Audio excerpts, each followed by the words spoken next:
ಇವತ್ತು ಸಂತಾಪ ಸೂಚನೆಯನ್ನ ತಂದಿದ್ದೀರಾ. BC ನಾಗೇಶ್ ಅವರು ಮಾಜಿ ಸಚಿವರು, ಶಾಸಕರಾಗಿದ್ದಂಥವ್ರು, ಮಾಜಿ ಶಾಸಕರಾಗಿದ್ದಂಥವ್ರು.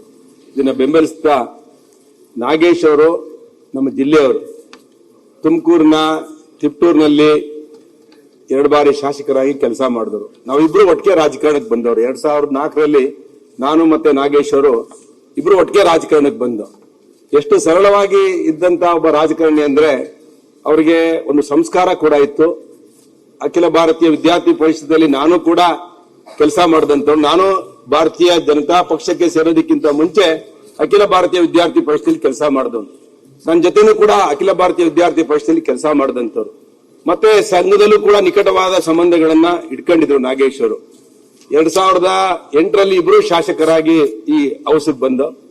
ಯಾವ ರೀತಿ ಇದ್ರು ಅಂದ್ರೆ ನಾಗೇಶ್ ಅವರು ಶಾಸಕರಾಗಿದ್ದಾಗಲೂ ಕೂಡ ಟ್ರೈನಲ್ಲಿ ಬರ್ತಿದ್ರು. ಅವರು ತಿಪ್ಟೂರಿಂದ ಅಸೆಂಬ್ಲಿಗೆ ಬರಬೇಕಾದ್ರೆ ಕೆಲವು ಸಂದರ್ಭದಲ್ಲಿ ಟ್ರೈನಲ್ಲಿ ಬರ್ತಿದ್ರು, KSRTC ಬಸ್ನಲ್ಲಿ ಬರ್ತಿದ್ರು.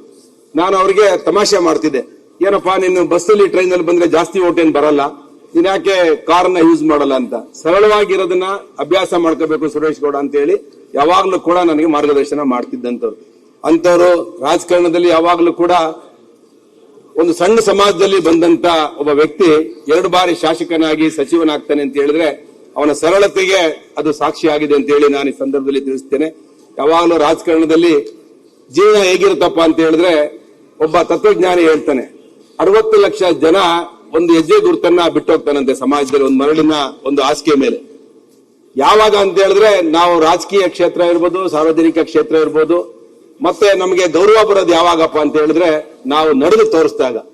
ನಾಗೇಶ್ ಅವರು ಇವತ್ತು ತಮ್ಮ ಜೀವನದಲ್ಲಿ ನಡೆದು ತೋರಿಸಿರೋ ಒಬ್ಬ ರಾಜಕಾರಣಿಯಾಗಿ ಅವರು ಇವತ್ತು ನಮ್ಮನ್ನೆಲ್ಲ ಅಗಲಿದ್ದಾರೆ. ಅವರ ಆತ್ಮಕ್ಕೆ ಆ ದುಃಖ, ಆ ಕುಟುಂಬಕ್ಕೆ ಆ ದುಃಖ ಭರಿಸುವಂತ ಶಕ್ತಿ ಆ ಭಗವಂತ ಕೊಡ್ಲಿ ಅಂತ ನಾನು ಪ್ರಾರ್ಥನೆ ಮಾಡಿ, ಇವತ್ತು ನೀವು ತಂದಿರುವಂತ ಒಂದು ಸಂತಾಪ ಸೂಚನೆ ಬೆಂಬಲಿಸಿ ನನ್ನ ಮಾತನ್ನ ಮುಗಿಸ್ತೇನೆ. ಧನ್ಯವಾದಗಳು.